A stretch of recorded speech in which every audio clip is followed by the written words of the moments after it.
You are listening to AI with Shailey. I'm Shailendra Kumar, and today I want to ask you a question that is keeping educators and techies up at night. When a machine hits enter on a perfect paragraph, is that actually writing?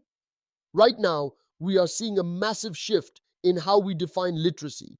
AI isn't just generating text, it's forcing us to move toward rhetorical prompting, where the skill lies in how we guide the machine while keeping our own authentic voice.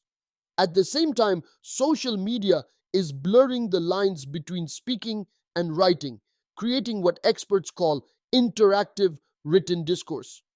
From social annotation to using AI to generate purposefully flawed samples for students to critique, the classroom is becoming a lab for a whole new way of communicating.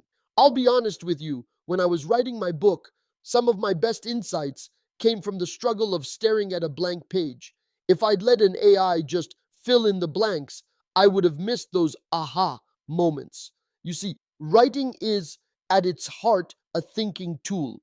It's how we organize the chaos in our heads. But have you ever wondered, if we stop struggling with the words, do we eventually stop growing the thoughts? The goal isn't to let AI replace the teacher or the thinker, but to support them.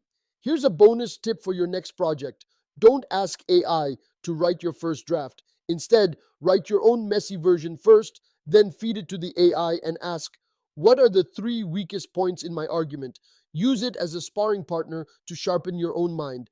As the saying goes, writing is the painting of the voice. Let's make sure it's your voice that people are hearing. I'd love to hear your take. Has AI changed the way you think? Find me on YouTube, X, LinkedIn, or Medium. Drop a comment and let's discuss. Until next time, keep thinking, keep writing, and keep exploring.